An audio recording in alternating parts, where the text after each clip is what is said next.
took birth, and where English sort of took birth in the sense that how English itself as a language is a colonial product.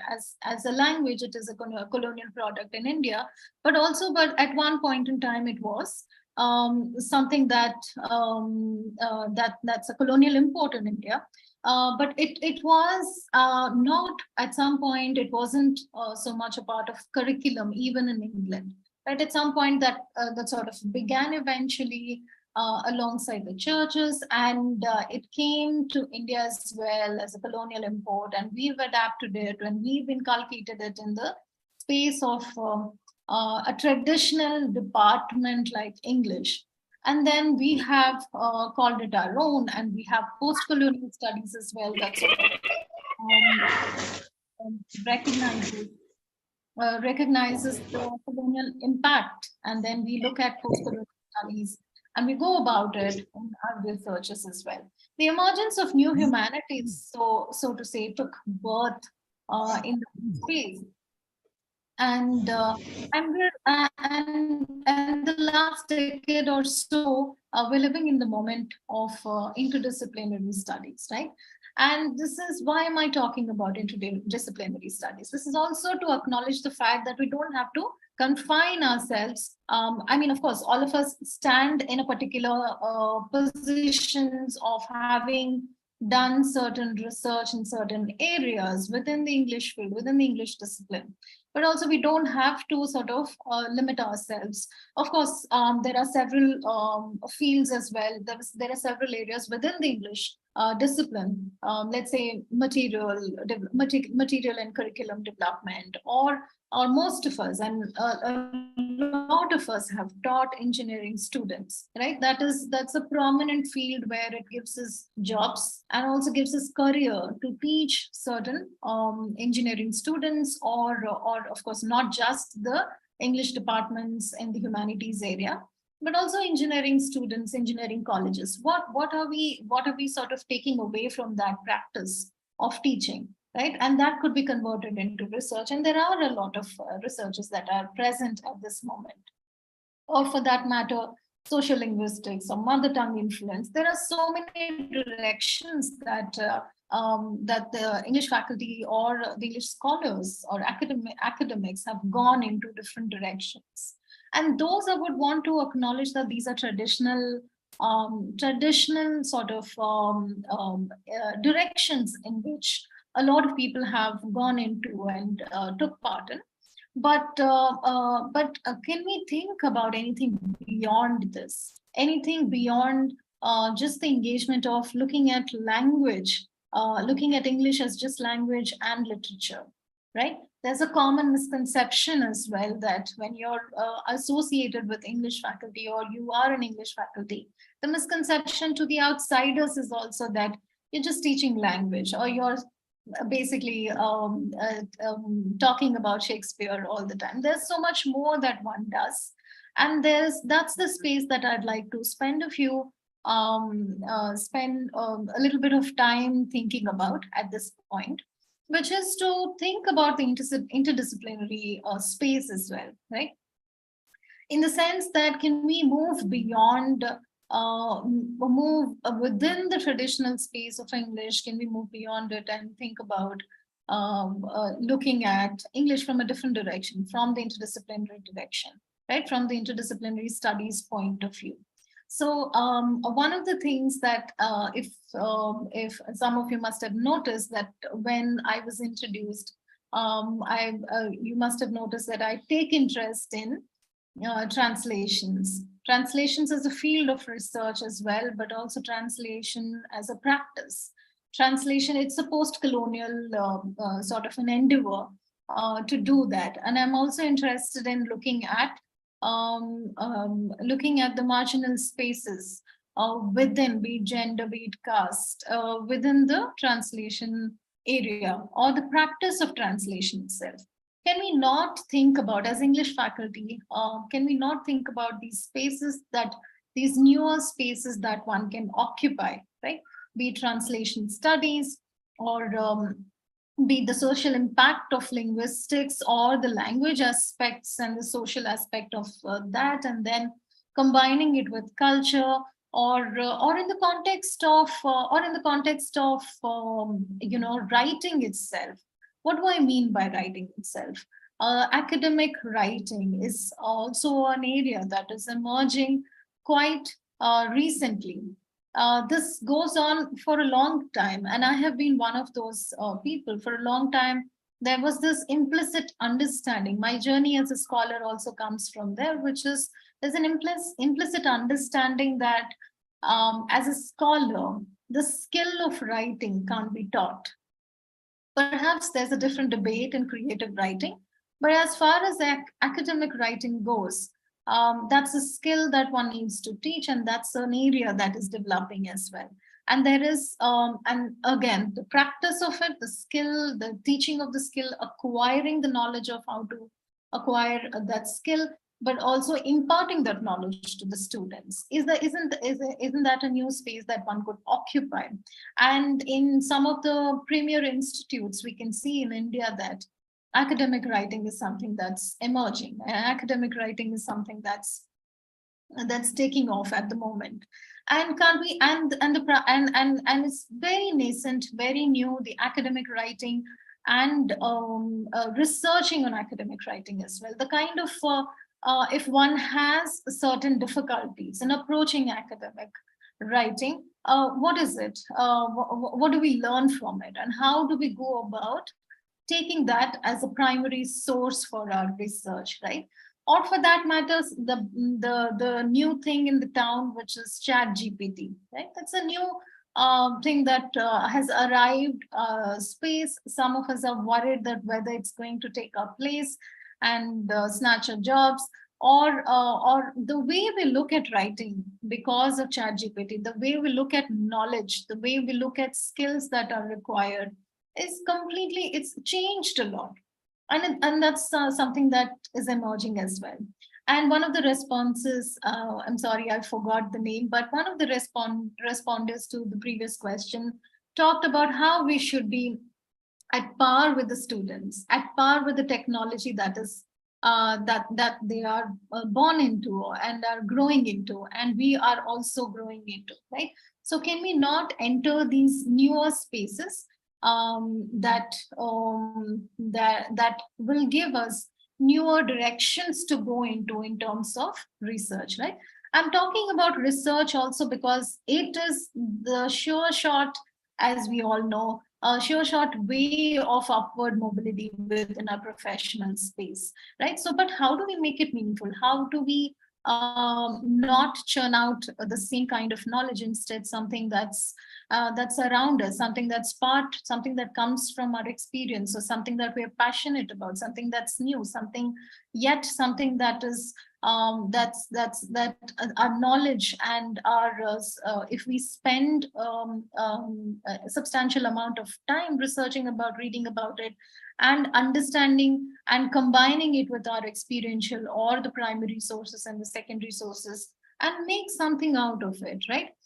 So these are the spaces, and the other interdisciplinary spaces, of course, one is aware of the social exclusion, be it social exclusion or the space of education itself. And that's an interesting factor as well, education also, because where does English fall in the space of education itself, be it social exclusion or transnational or diasporic or comparative literature, all of these spaces that we are aware of. And how do we go into those directions is something that we all need to think about meaningfully. Something, what do I mean by meaningfully and critically, is also to say that something that makes, instead of just going in the space of publishing, that we already have begun those journeys from our PhDs, right?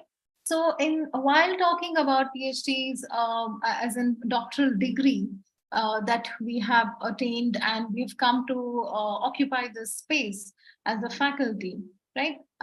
Most of us forget about the fact that what we have struggled during our PhD years, or the doctoral degree that we've attained, During that time, we must have produced a substantial amount of work that's hiding somewhere as a thesis.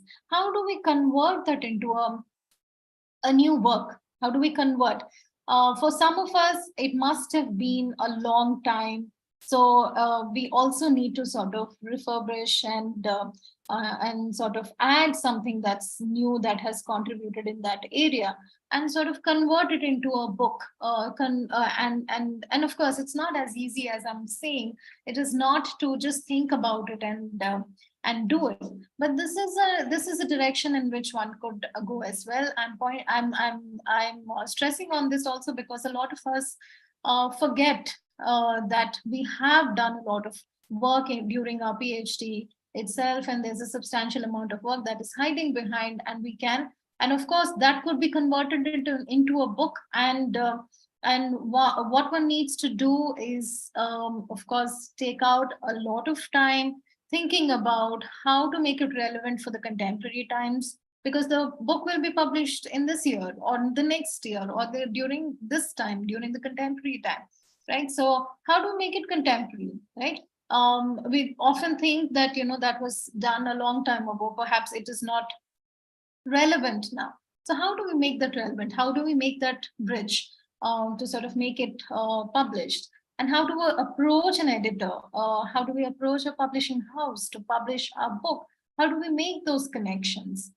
We need to approach the editors. We need to write to them. We need to, and we also need to understand that to approach any editor or publisher or a publishing house, we need to have a substantial, almost three-fourths of work, um, if not ready, of a larger understanding of where, in which direction are we going, and how are we going to go about it. A clear-cut understanding so that the editor has certain trust in going ahead with your work or publishing it to your work and making it relevant and making it if you make it relevant for the contemporary times, that becomes a plus point for the editors also to take up, right? If not, if that is not something that one is interested in, which is to publishing one's doctoral work as a book, one could think of taking a detour or going into another space entirely, taking up new space. And that is exactly why I have pointed out certain areas in the interdisciplinary areas that we could walk into and acquire knowledge, and perhaps even think about, after substantial amount of time, even think about producing knowledge in that area, right? Or for that matter, if one wants to leave the idea of book aside, if one wants to leave the idea of publishing the doctoral material at the moment, one could extend that work. One could take that work into an extension and make and get it published in the form of a journal. And we could access several journal spaces, and by just understanding the basics, understanding the relevance of that journal space, not just understanding the relevance, but also to see how that is a perfect fit for our work. And then, of course, we also have to fulfill the criteria of whether it is a Scopus or not, because we're living in those times where Scopus publications are valued, and we have to take that time to sort of see if that is something that's relevant or not. But at the same time, I wouldn't also want to discourage one to not, if it's not a Scopus publication, one should, I would say that, of course, these rules are ever changing. These rules are having their own space, and they're going in their own direction. But one could I would want to encourage the idea of perhaps publishing or giving your work for a space that is perhaps not scopus, like a book chapter. What happens while one is published in a book, or a book chapter, or in other spaces? What happens is that one gets a lot of visibility in the academic circles, in the field where the work is being produced, like the academics like yourself, in that particular area, in the particular field. So that has its own relevance. One should not be very discouraged with the idea of if one gets a rejection from a journal that one is interested in publishing. But if you get an accept, one should take the time to send it to other places as well. For instance, a book as a book chapter, right? The one, because of the circulation that it accords, right? One needs to be identified as a researcher in that space as well.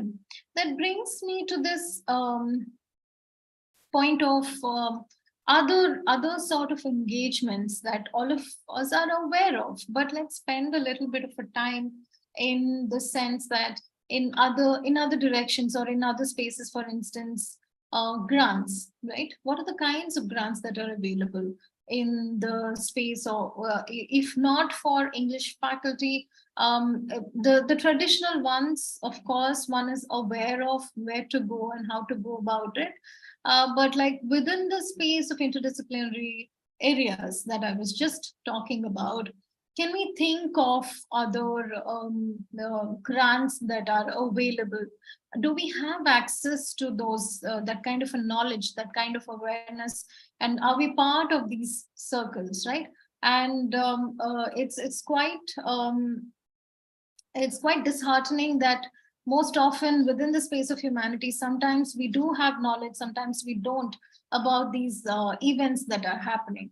But this all becomes part of one's journey, and becomes part of, so one that shouldn't discourage one from putting in the effort to sort of introducing yourself to others in the field, the other scholars in the field itself, right? And that gives you that gives one to gain access to, let's say, the knowledge about, or the information, if not knowledge, the information about grant applications, be it abroad or within India, the or for that matter, the fellowships the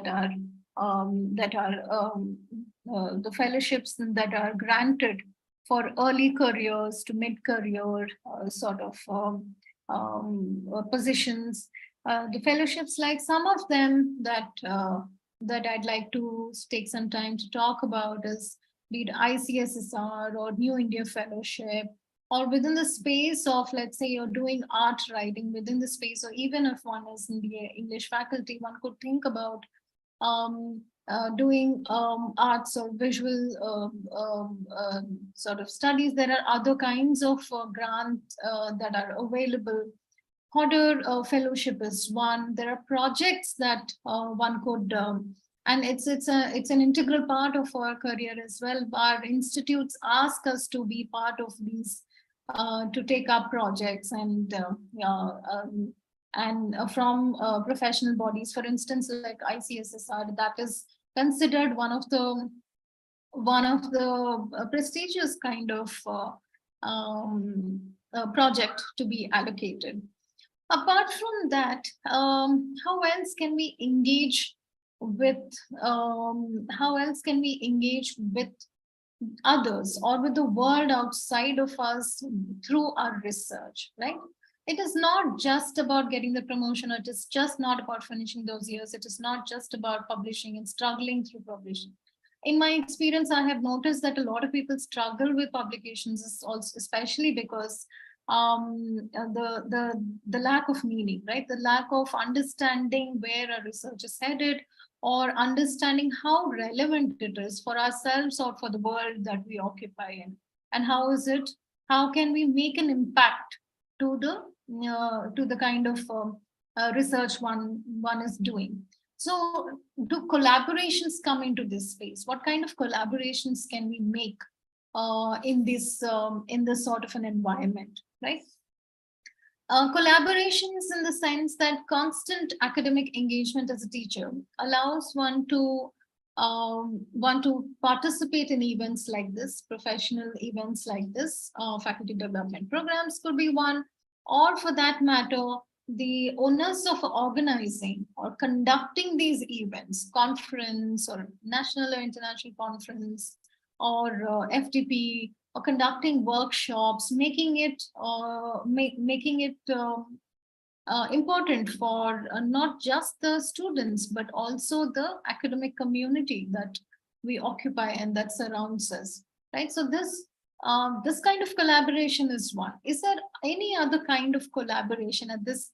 I think I've spoken enough. I'd like to give a moment for some of you to respond if you have any responses, to think about how else can we collaborate, how else can we make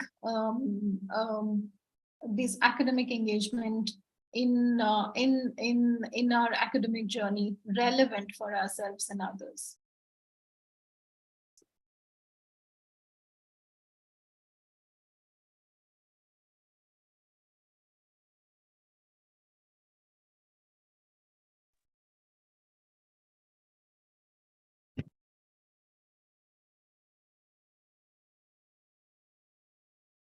Ma'am?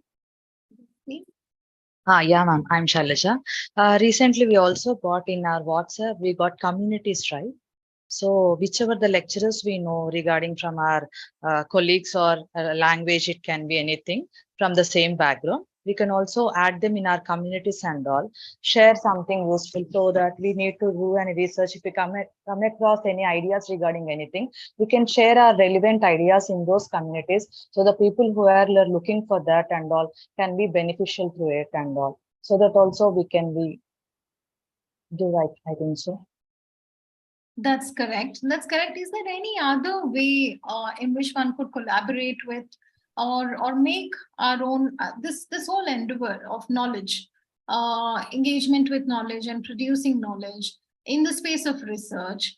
How else can we make it relevant to the world that we occupy in, and how else can we collaborate?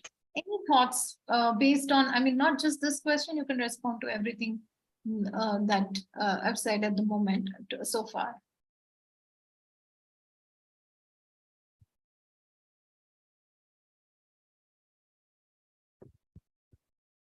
Participants, you can unmute yourself and respond to ma'am.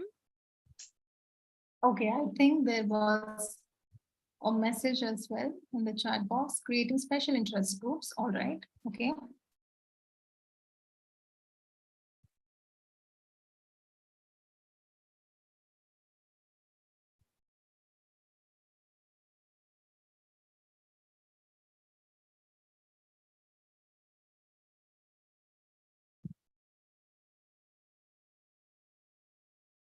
All right. Okay. So no more responses, but we'll go ahead and think about the same thing. How do we go about collaborating? How do we go about collaborating? Of course, we already do collaborate with other faculty members or the students for that matter, to sort of to put an output, to bring out an output that is within the field that we specialize in, and collaborating with someone else, or it could be coming together of two different fields, but is leading to a certain kind of research, right? Apart from that, there are other ways as well that we could think about. And what are these ways? Not just academic, the whole endeavor of this, as I said, this whole business of knowledge, or this enterprise of knowledge, is not just producing, but it is also like a conversation with everything that happened so far, right? In the sense that we do not produce knowledge in isolation. We produce knowledge in engagement with the knowledge that already exists. So in that sense, it becomes a conversation. And when you produce And when you publish a certain kind of work, that becomes a unique knowledge, or an addition to the knowledge in the field, and that it makes a dialogue with the others, the readers. And most often, what tends to happen in academic spaces and in scholarly work is that one becomes secluded in the sense that it is open just to the academic community. It's a space that the general public doesn't occupy, or the general public is not aware of, right? One has to be in a certain space to have access to this academic knowledge. Let's say you produce a certain research. Think about your just your doctoral degrees itself, the kind of work that went into your thesis. Who is it relevant to? Who is it helping? Who is it benefiting? Is it a disadvantage to someone? Then who is it? Right? So why am I asking these questions? I know that these are fairly new, but also these questions also bring us to a point where we think about how we can take another, if not a completely different direction, but a different space, a different way of looking at the work, or the kind of work that we engage in, a different way of looking at how to go about the kind of research that we produce. So in that sense, what I'd like to... All right, somebody has to mute, I guess. So in that sense, I'd like to say that there is certain kind of visibility, or in the sense that we see that within our academic spaces, we see a lot of public intellectuals. There's certain kind of public intellectuality that gets produced, right? There are people who become public intellectuals, and we know their work. And how do we know their work? How is that? Because it is impacting the general public. And the spaces where these kind of work gets published is also, we've already talked about the academic journals, or publishing as an academic book. Who's going to read? Perhaps our family and the academic circles, or the ones who are in the area. But how can we make it access to people who's, let's say, we are working on a certain community and their language, or perhaps the impact of English in that community, just as an example. So then, will the community read your work if you make certain advances in the area and you publish the work? How can we make it? So the essence of these questions is to say that how can we make this work engaging for the general public, and how can we make it accessible to not just people who are in the academic spaces, but also in the let's say, to a layman, to the general public who can read and write, right? So can we think about like, to give an example, when I said that I'm interested in translations, right? How can we bring about a certain literature that is available in English to a vernacular language, right, to a regional language? And how is that impacting the community itself? How is it impacting the culture or within a certain region, a certain certain language? How is it enriching that space? And why are we always thinking about publishing from let's say, to a regional language to English? And why is our direction or the importance in that way? And the other way of accessing this would be writing for newspapers, right? And blogging, for that matter. Nowadays, if we have to think about the current generation's sort of engagement with the social media, there are many ways of communicating, right? There are several blogs, and so in that sense, there's always going to be proliferation in that area. But can we catch up to it? Can we catch up to make it but not just at work, but also to the ones who are awaiting our work, who await to engage with our work, right? Can we write? If not, if we cannot publish in academic journals or academic spaces, can we think about writing in newspapers? Can we think about these other platforms, these digital platforms, social media platforms, where we can write and talk to the general public? That gives you a lot of resources, not just resources and responses, but it also gives you an insight into where you're sort of headed, right? Not just for writing for newspapers, but also, let's say, within the space of academics, can we write, if not produce something, can we write a book review? And there's a lot of misconception about what a book review is, right? It is not a summary of the book itself, but it is a critical engagement with the arguments that are presented in the book. And not just that, it is not done in isolation, but it is done within the larger scope of where that book stands with regard to the area, right? And as we said, this scholarly engagement is never in isolation. It is a conversation. It is a dialogue between everything that is produced so far. And so in that sense, book review becomes an engagement, a critical engagement with the arguments that are presented in not just that book, but with regard to how do we anchor those arguments that are presented with the field itself, with the area itself.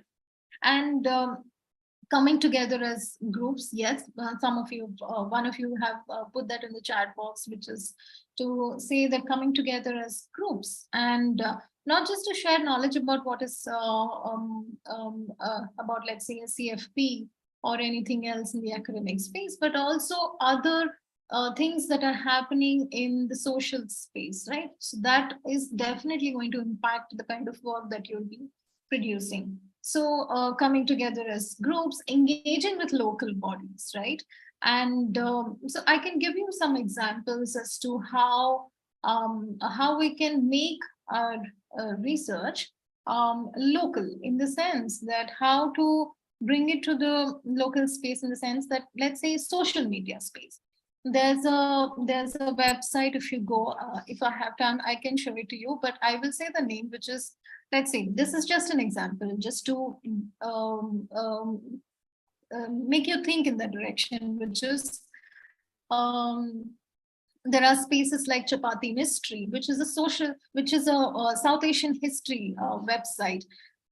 Great research happens there, but the access is to the general public because it's on social media. It is a website. It is there are a lot of other material that that are in the public space as blogs or as websites, right? There are other kinds of spaces as well.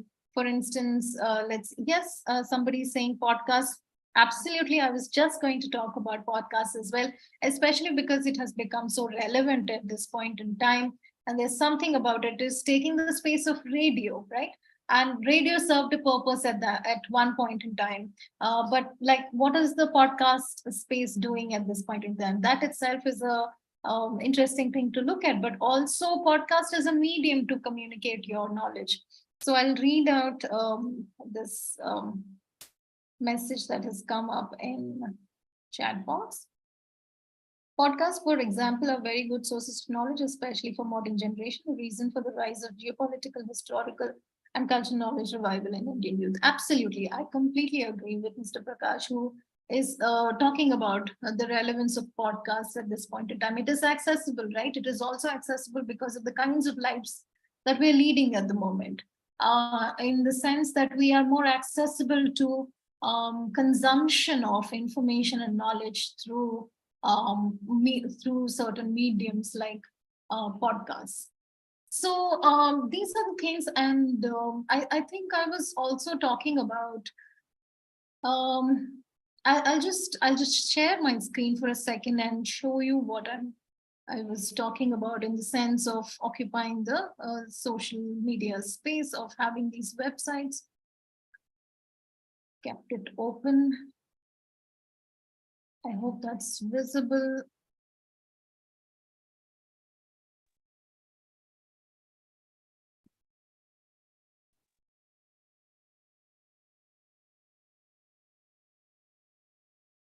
Yes, this I've kept it open. This is also something if our work is something that is not or it doesn't always have to be in the sense that um, if one's work is not getting published in the academic spaces, one has to go to these spaces, but it also becomes a form of visibility for it later to be published in academic spaces, academic journals or books or in any format, or it also serves the purpose of engaging with the general public as well, right? So it's a South Asian history. It is run by a few people, and we'll go to the about section and see.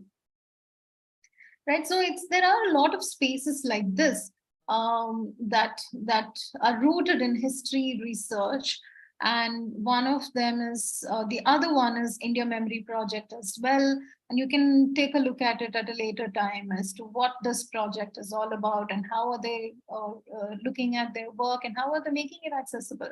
Why do they have to come out of the academic space to sort of reorient themselves to engage with other spaces, which is the general public, and also making one's knowledge accessible. And most often what happens is our work gets published in journals, but it is not accessible. Sometimes once books get published, but then it's so expensive that there's no other way to access it, right? There are other platforms as well similar to this. This is Taj Mahal Foxtrot. This is also something one should check out. These are the kind of spaces, and before that, let me.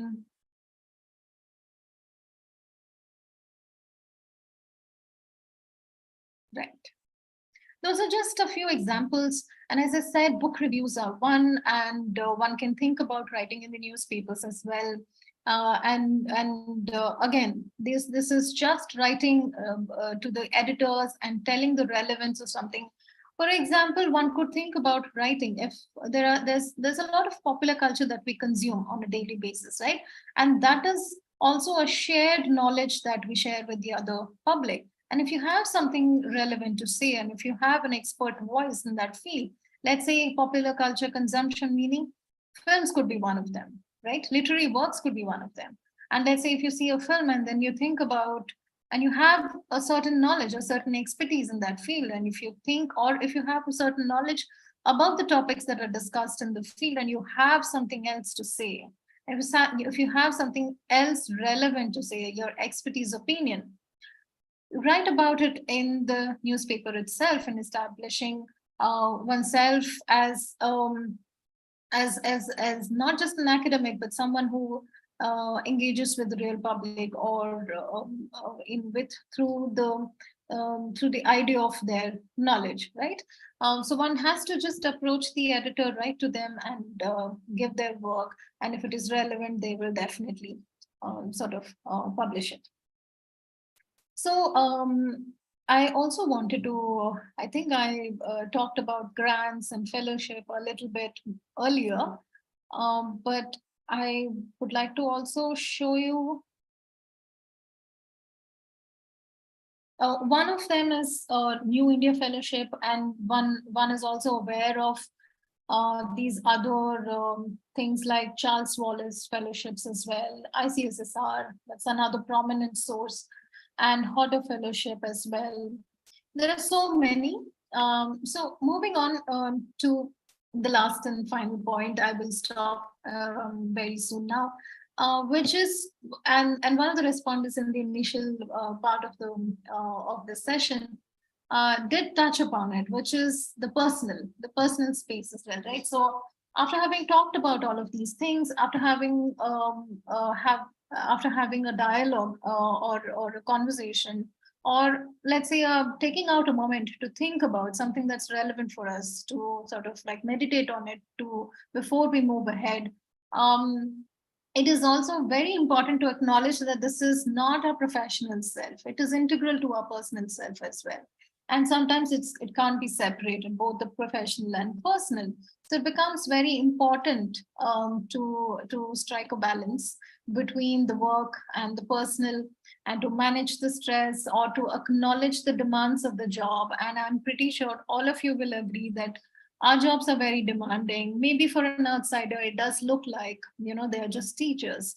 But there are multiple things that one is doing, the kind of responsibilities one has as within the academic institutes that one is affiliated to. Apart from that, the discussions with the students, or sometimes most of us also work in a corporate setup, sort of, even though it's an academic space. One has to acknowledge that, and only one has to. There are several proliferation of articles that are coming up in the recent past about how it is difficult for someone to do research or faculty to do research while also doing their job, because there's only so many hours in one's life, and one cannot go about. So there is a systemic change that is required as well, and it is important to talk about it and acknowledge it. And at an institute level, at a policy level, it is important to talk about these things. Of course, there are people who are achieving it, but there are ones who end up with a burnout and resort to other things. Because at the end of the day, publications are demands, and therefore, those sort of collaborate with others with minimal work, and then there are all kinds of jugaad things that have proliferated, that have come about. But one has to think about this in a meaningful way. That itself can become one's research. That itself can become, because also it is something that's a space one occupies, that's coming from one's personal experience, right? So one has to factor in one's burnout, one's responsibilities, one's engagement on a daily basis, and personal life. And then I'm also saying this not because one is not aware of it, one is experiencing it. Every one of us are experiencing it, but also it is important to acknowledge, right? So that itself, why is it important to acknowledge, is that because it leads to a nourished or a meaningful work, and an environment that brings in success in academic spaces. So that's where I end. I hope this has been a moment of dialogue, as I said, as a conversation that's been engaging to you as it is for me. Thank you so much for giving this space. Thank you so much, ma'am. It was very informative session which exposed us to the professional development resources and the strategies for the English teacher. Through your very simple examples, you have explained us very clearly about what are the resources which are enriching for us to betterment our professional aspectives. Thank you so much, ma'am. We will surely integrate your inputs in the development of our professional career, ma'am. Thank you very much for your thought-provoking and qualitative insights, ma'am. Now, dear participants, you can take the opportunity to interact with ma'am and clear your doubts if you have any.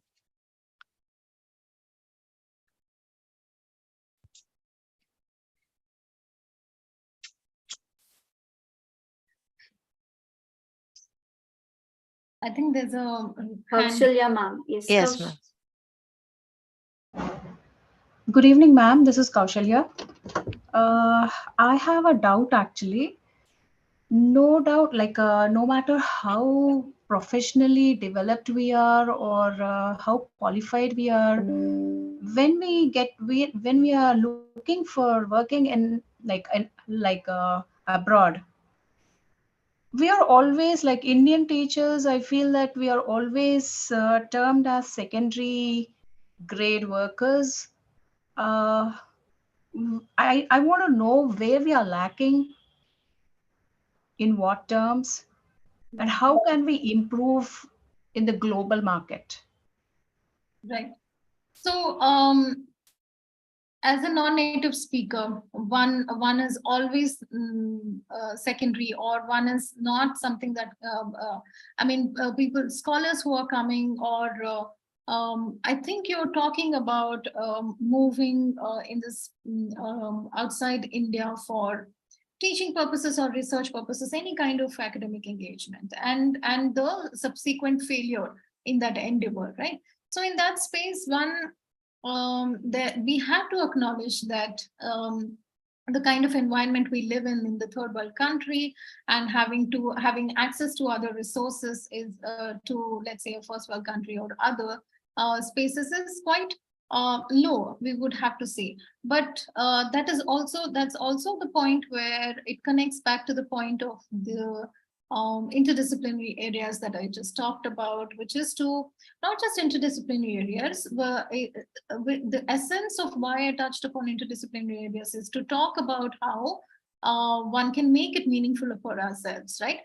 Perhaps maybe I may not be specialized in the area that you are. Maybe you have a knowledge of a certain community or a culture or a certain space or a certain language or a certain field that I or people abroad are not aware of or not specialized in. So when you find that niche or the space, which is that you take out the time and research to see where your area or your space falls into, and where is the lack for you to bridge that gap.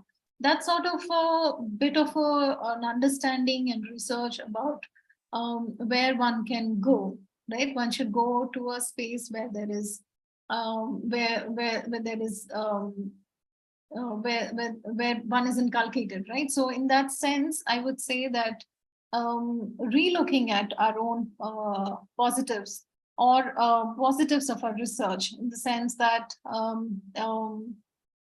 the strengths of ourselves to sort of reintegrate into the space of South Asian history, South Asian studies is something that is happening very prominently, not just in India, but abroad as well. So if one looks at it, if one sort of finds a space of our own expertise and match it with what is available outside, and look at those areas and those spaces, I think that should, in my opinion, should move you in the direction of success, as opposed to what we've been facing. Ma'am, actually, like, I'm not trying to move or relocate or something, but I'm in some groups and communities, so online. So my question is like, why our pedagogies or the processes we are following, or I don't know why we are doing the B.Ed, for what purpose. So I feel that the whatever is being taught in the B.Ed is not relevant to like what is practically out there. So I think we are missing out on a lot of things. So, ma'am, can you suggest a thing like where we can go for external certification or for learning these kind of pedagogies or something like that? I can think about it not as a skill. Of course, if one is going ahead with teaching English as a language to, let's say, people abroad, there's CELTA, they're the usual ones. But I'm talking about in the space of research as well. Like mostly research in the sense that when you talk about, you raised an important question. Why are we doing B.Ed? Right? Isn't it redundant, or is it not? Is something that's a crucial question that one needs to think about. In the larger space of the scholarly work that is produced in the field of education in India, right? I think one should look at the literature that is already available, the secondary material that is already available in the space of education, in the space of education itself within India, to sort of to have a critical understanding of these arguments that they're making, and the kind of question that you've raised, and how do we sort of make an engagement with both of them to produce something substantial. And perhaps that would be your area. And the other question that you've asked is very skill-based. It is certifications as well. And certifications, I think it is to do with gaining a skill, which is to having access to things like CELTA, where one has access to going abroad to teach. Right. So these are my responses to the two questions that you've said. Thank you, ma'am. Thank you so much. Thank you, ma'am. Thank you so much. Any other participants? Do you have any query or concern to ask, ma'am?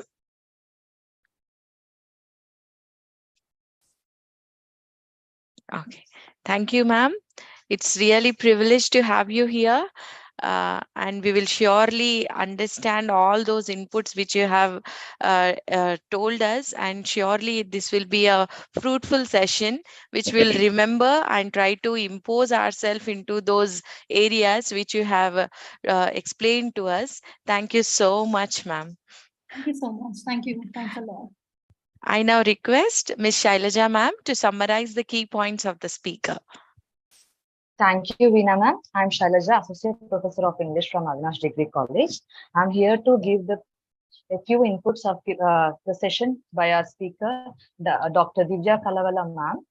Ma'am, your session regarding professional development resources and strategies for the English teacher is apt regarding how to do our research and all. You have given us, draw us attention towards this interdisciplinary studies and spaces. And also she ended us upon the rise of English and its roots. And she explained about the need of updation of this language, and also to make the spaces occupied and to meet the needs of new generations.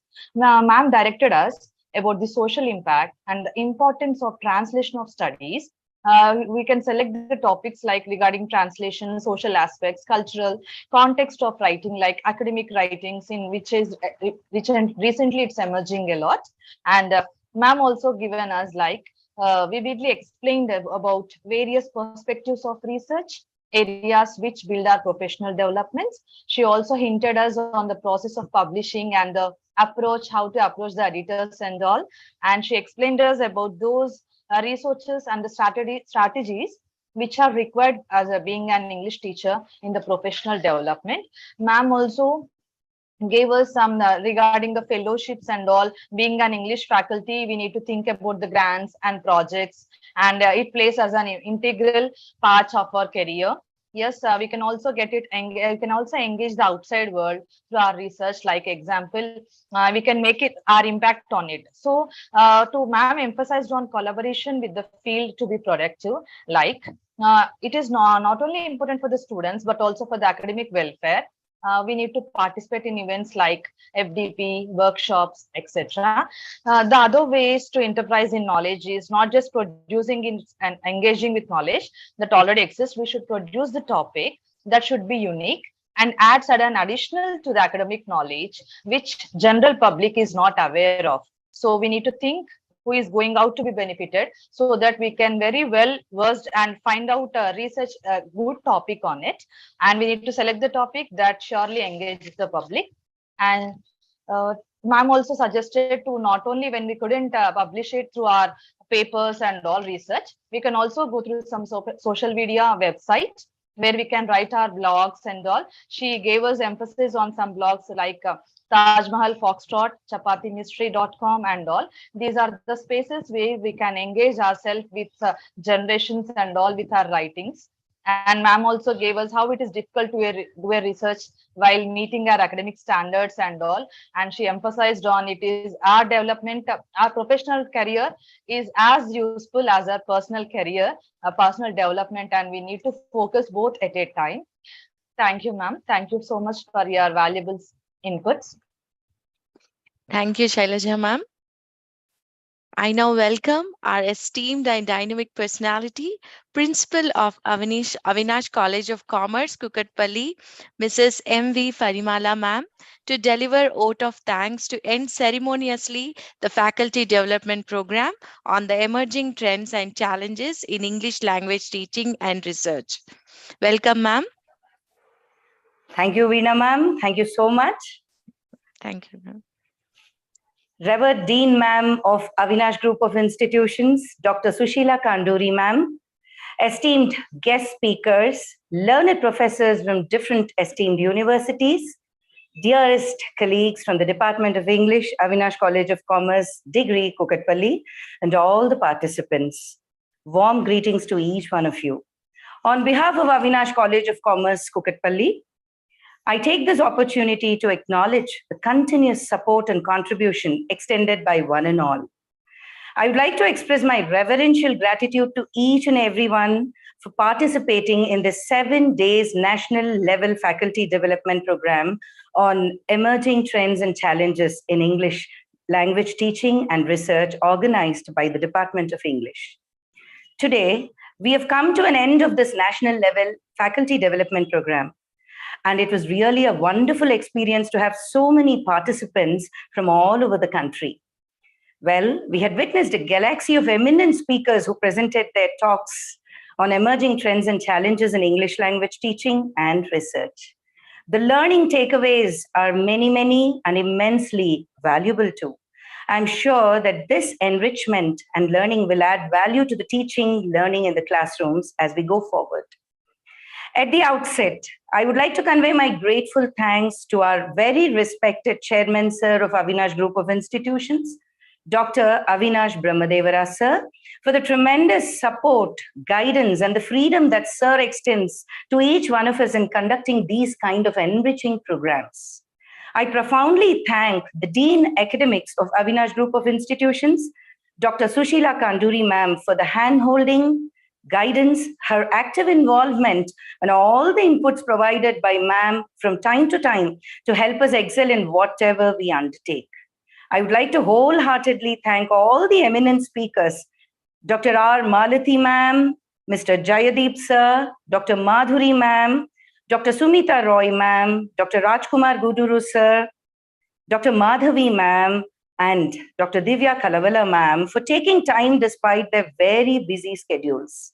I extend my grateful thanks to all the speakers who have delivered such wonderful, inspiring, and very enriching sessions.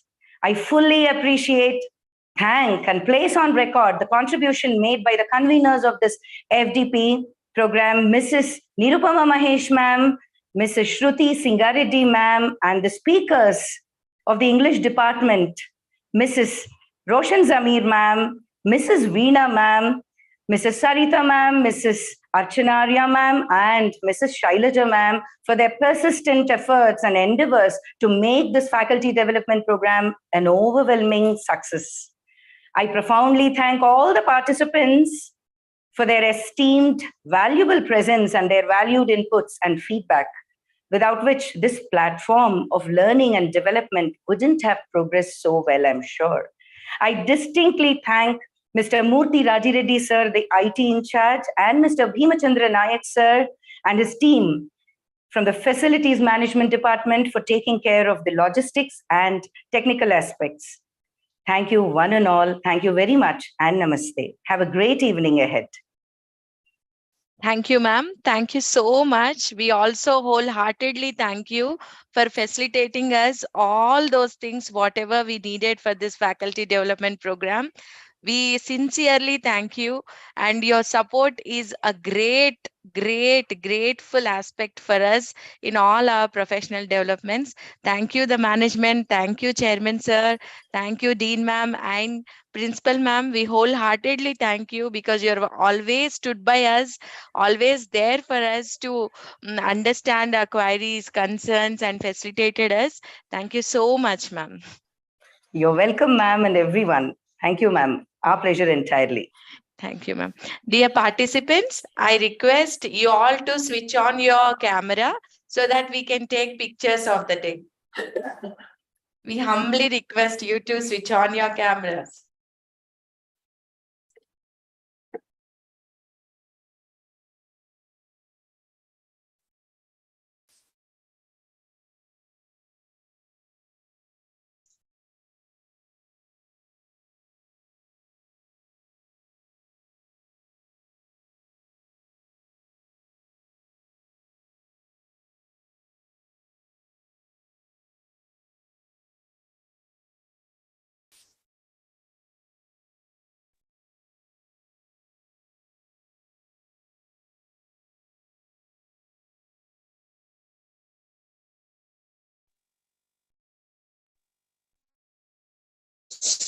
Ma'am, I have a small doubt. Can I ask you? Yes, ma'am. Yes, ma'am. Ma'am, will photographs attached with the certificates, ma'am? Will they imprinted on the certificate? No, ma'am. Well, I think we'll try our best, We'll ma'am. try our best. No, ma'am. Let's this see is how the it second goes. time. No, ma'am. This is the second time to switch on the cameras. Actually, I see. switched on my camera Sunday. No, it's Sure, ma'am. We will try our level best, ma'am. That's a That's why welcome I don't request, know. ma'am. We'll definitely try our best. Yeah, no, ma'am. I don't. Just it's not my desire. Just no, it's a no. Okay, I switched on my camera, but in a private dress, so that's why. Can I I switch see. off my camera, ma'am? Yeah, Sure, ma'am. ma'am. Sure, ma'am. Sure. Disabled to Excuse view. me, ma'am. Good evening. Yes, ma'am. Yes, ma'am. Will My the camera link is be disabled, pasted ma'am. on the chat Can box or on you? the WhatsApp group, ma'am? ma'am. Okay. WhatsApp group, ma'am. Thank you. Okay. Link for WhatsApp. the feedback. Yes, ma'am. Okay, WhatsApp ma'am. group, ma'am. Okay, ma'am. Thank you. Excellent. Ma'am, gentle Ma'am. reminder. My appreciation to the entire faculty for having organized such a wonderful 7-day long session. We really go back enriched. Thank you, ma'am. Thank you so much, ma'am. You all were truly been very elite and encouraging participants all the while since these last 7 days. Thank you all wholeheartedly for your esteemed cooperation in making this faculty development program a success, ma'am. Thank you, ma'am. It was a I wonderful would like to take half a minute time to Yes, appreciate you all, ma'am. Sure. Yes, ma'am. Good evening, all. As you all know, for 7 days continuously, I wanted to learn from this FDP. I was talking in between. This is Fauzia from St. Joseph Degree College, ma'am. I take this opportunity to thank the creator, one who created all of us. And I wanted to take a moment to express my sincere gratitude to Avinash Group of Institutions and its management as well. And more specifically and more especially English department for organizing online FDP on emerging trends and challenges in English language teaching and research. Ma'am, the quality and the content of the program were truly exceptional, ma'am. And I gained valuable insights and that I'm excited to implement in my teaching. The range of topics covered and the expertise of the resource persons were particularly very impressive, ma'am. And I appreciate the efforts that Avinash College management put into curating such a relevant and enriching experience for all of us. I believe that the knowledge and the skills I acquired during this program will undoubtedly enhance my teaching methods and contribute to the overall growth of our student community, ma'am. Thank you once again. Thank you so much. Thank you so much, ma'am. Thank you, ma'am. Thank you so much. It is our pleasure. Indeed, we all learned a lot from you all. And you all were very supportive so that we could carry this session so successfully, ma'am. Thank you all the participants. Thank you, Roshan, ma'am. You have sent the link and I have gathered a lot of input in 7 days. Thank you once again. Thank you, ma'am. So Thank you, everyone. Fauzia, ma'am. Indeed, it is a great pleasure for all of us to have you, such a kind of esteemed participants who are having abundance of patience in going through some technical glitches, accepting it, welcoming it, and trying to connect for the whole week and making it a huge success.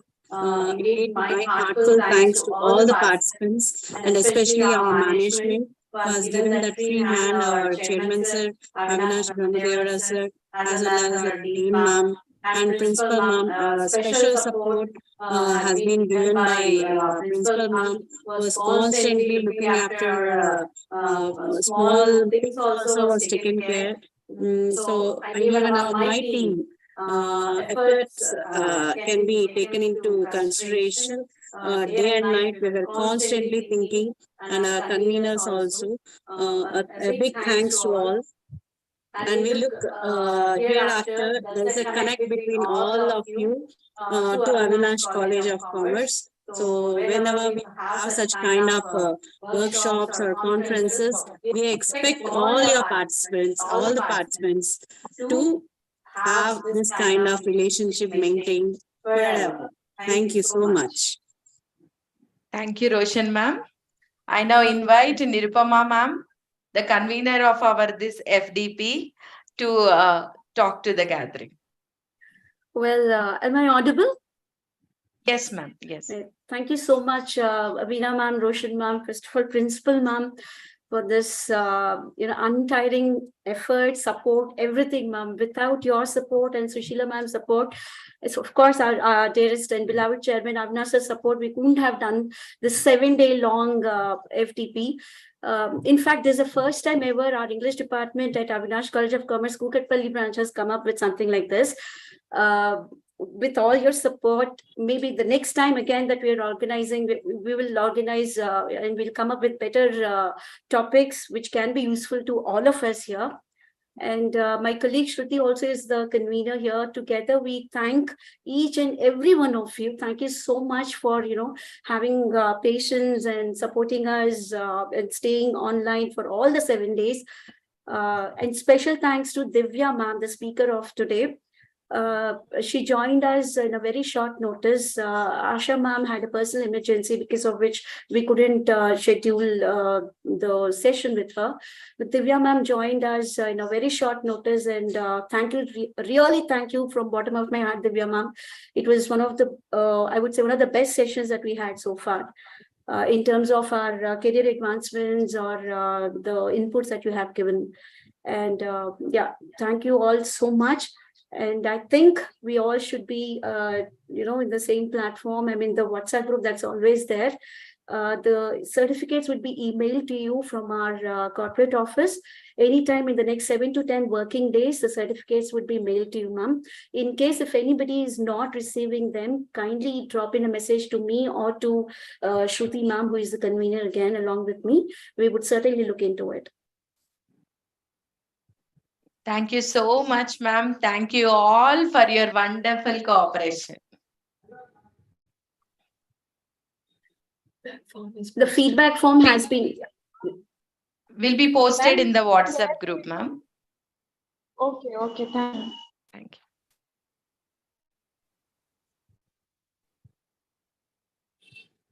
Thank you so much, ma'am. We can leave now, right? Yes, ma'am. Thank you, ma'am. The sessions are done. Thank you so once much. again. Thanks a lot. Thank you so much. All the very best to each one of you. Thank you, ma'am. Wish you Good the same, evening, ma'am. everyone. Thank you. Thank One you. and all. Thank you all.